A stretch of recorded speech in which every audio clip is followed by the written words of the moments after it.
자비로우신 하나님, 오늘도 우리가 말씀을 듣고 말씀을 전하며 말씀 안에 머물기 원합니다. 주님, 우리와 함께하여 주시어서 그리스도만 바라보고 나아갈 수 있는 우리 중심 되게 하시옵소서. 예수님의 이름으로 기도드립니다. 아멘. 하나님 말씀 출애굽기 19장 2절 말씀. 그들이 르비딤을 떠나 시내 광야에 이르러 그 광야에 장막을 치되 이스라엘이 거기 산 앞에 장막을 치니라. 오늘 말씀의 제목은 산 앞에 장막을 치니라입니다.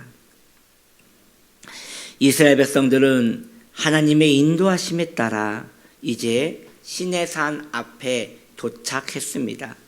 시내산은 우리가 잘 알다시피 임재의 산으로 유명한 산입니다.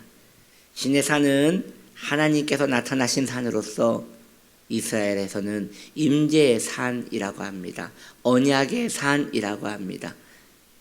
모세는 시내산에서 부름을 받았었지요.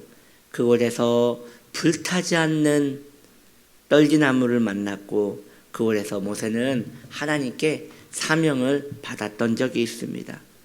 이제 시간이 지났고 3개월이라는 시간 동안 신실하신 하나님은 이스라엘 백성들을 이제 이 시내산 앞에 두셨습니다.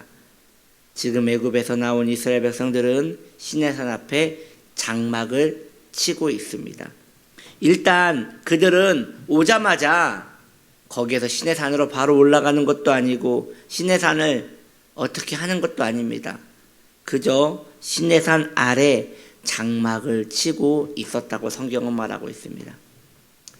이건 매우 중요한 성도의 삶에 귀중한 보배로운 그런 진리인 것이에요. 하나님의 은혜를 사모하는 성도는 하나님을 바로 만나는 것이 아니라 하나님의 은혜 근처에 장막을 치고 있어야 하는 것이에요. 그 분위기에 먼저 젖어 있어야 한다는 말이지요. 술을 먹지 않아도 술집에서 계속 드나들면서 거기에서 농담이나 하고 거기에서 그러한 부류들과 어울리다 보면 어느 순간 술을 먹게 되거나 혹은 그에 근거한 그에 비슷한 분위기 속에서 머물게 되는 것입니다.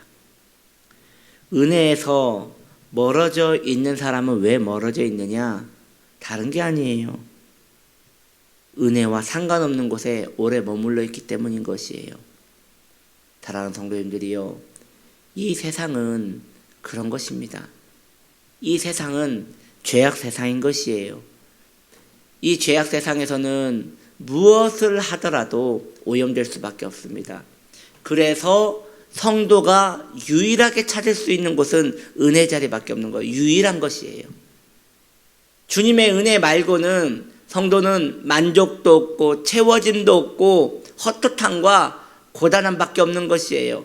잠깐의 즐거움과 쾌락으로 타락하여 마음의 만족을 잠시 누릴 수는 있지만 그것은 공허한 신기루와 같아서 뭔가 이루어진 것 같고 손으로 잡히는 것 같은데 거기에는 음욕과 정욕과 더러운 것만 가득하여 더 배고프고 마음이 상하고 무너지는 것입니다. 이것은 달디단 설탕물을 벌컥벌컥 마신 다음에 뙤약볕을 걷는 것과 같은 것이에요. 차라리 먹지 않았다면 더 오래 견딜 것을 잠시의 고통을 잊겠노라고 설탕물을 벌컥벌컥 마신 다음에 그 광야의 길을 걷는다면 그 사람은 얼마 가지 않아 갈증으로 더 고통스러울게 될 것입니다. 거기에 너무 고통스러우니 내게 다시 설탕물을 달라 하는 자는 얼마나 어리석은지요. 그렇습니다. 그래서 성도는 은혜만 찾아야 하는 것입니다. 유일하게 먹을 수 있는 영생수는 우리 안에 주님, 살아계신 그 주님을 찾는 것밖에 없는 것입니다. 시내산의 임재를 사모한다면 시내산 근처에 장막을 쳐야 하는 것이에요. 하나님의 은혜를 사모한다면 하나님의 은혜 근처에 장막을 치고 머물러 있어야 하는 것이에요. 어느 이는 이렇게 말할지 모르겠습니다. 목사님, 저는 너무 바쁩니다. 하루가 정말 눈코 뜰 새 없이 바쁩니다. 일찍 일어나 준비하고 나가서 하루 종일 직장과 일터에서 고단하게 살고 집에 들어오면 집안일이 한가득이고 처리해야 할 것이 너무 많고 그렇게 피곤해 지쳐서 잠을 잠시 잔 다음에 다시 그 다음날 일어납니다. 나 같은 이러한 삶에 어떻게 은혜 안에 머물러 하십니까? 이렇게 생각하시는 분도 있을 것이라 생각이 듭니다. 이러한 분들의 이야기를 들을 때 정말 그러한 삶이 어쩌면 우리의 일상이기에 얼마나 고단하고 힘들까, 얼마나 지치고 참 신앙생활하기 어려운 신앙생활이시겠구나라는 생각은 듭니다. 그러나 죄송하게도, 너무도 죄송하게도 저는 그러한 분들에게, 그리고 여러분들에게 이런 이야기를 해줄 수밖에 없는 것 같아요. 죄송하지만 유일한 길이라 했습니다. 유일한 길. 잠자는 시간을 줄여서라도, 식사 시간을 줄여서라도 하나님 앞에 머무는 시간을 강제로라도 만드셔야 합니다. 그러하지 않으면 은혜는 점점 고갈될 것이고 우리는 어디로 가는지 모르게 성도는 길을 잃고 또 터벅터벅 더 고단한 길을 가기 때문이죠.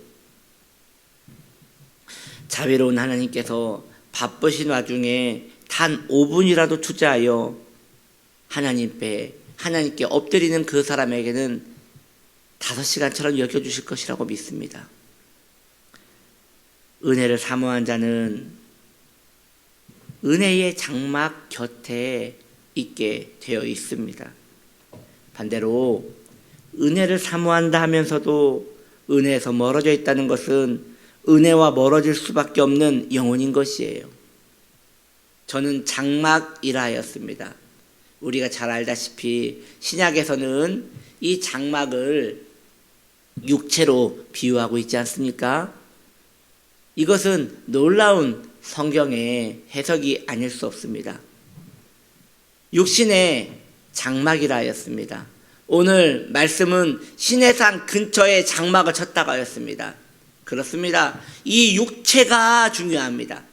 이 육체가 어디 있는가가 중요합니다. 어떤 이는 이렇게 말하겠지요. 아닙니다. 마음이 중요합니다. 예, 마음 중요하지요. 그러나 먼저는 육체입니다. 이 육신을 어디에 가져다 놓느냐, 이 육신이 어디에 지금 머물고 있느냐, 시간적으로 어디에 더 오래 있느냐, 그 시간이 나에게 가장 중요한 시간인 것이에요. 이 육신이 세속에 계속 머물러 있다면 나는 세속에 제일 중요한 사람인 것이고, 내 육신이 은혜 안에 머물러 있다면 난 지금 은혜가 제일 중요한 사람인 것이에요. 어쩔 수가 없어요. 전 지금 직장 생활을 하지 말라는 게 아니에요. 먹고 사는 문제를 지금 버려두고 처자식을 굶게 하라는 것이 아니에요. 이것은 피할 수 없는 것이에요. 그러나 그 시간 이후에 지금 내가 TV 앞에 있는지, 내가 게임 앞에 있는지, 내가 술자리 앞에 있는지, 내가 은혜 앞에 있는지, 내가 성경 앞에 있는지, 내가 하나님 말씀 앞에 있는지, 내가 찬송 앞에 있는지, 이것은 내가, 이 육체가 선택한다는 것이죠. 왜냐? 장막이니까요. 시내산 가까이에 장막을 치고 버티는 거예요. 거기에 머물러 있는 거예요. 그러면 감정도 중요하지만 육신을 은혜 안에 복종시키는 것이 더 중요하기에 그 은혜 안에 머무는 자는 틀림없이 보상이 있습니다. 하나님께서 그 영혼을 찾아오실 것이고 그에게 한없는 만족과 평안을 줄 것입니다. 여러분, 결국 평화가 중요하지 않습니까? 마음에 평안이 없는데 뭘 한들 만족이 있겠습니까? 그러나 내 삶이 여전히 고단해도 마음에 평안이 있으면 넉넉히 이길 수 있는 것이니 은혜 가까이에 장막을 치는 저와 여러분 되시기를 예수님의 이름으로 축복합니다. 아멘. 기도합니다. 하나님 아버지, 장막을 칩니다. 육신은 장막입니다. 이 장막을 시내산 가까이 섭니다. 임재 앞에, 은혜 앞에 펴두기 원합니다. 우리에게 은혜를 허락하여 주시어서 하나님의 놀라운 긍휼 안에 머물게 하여 주시옵소서. 예수님의 이름으로 기도드립니다. 아멘.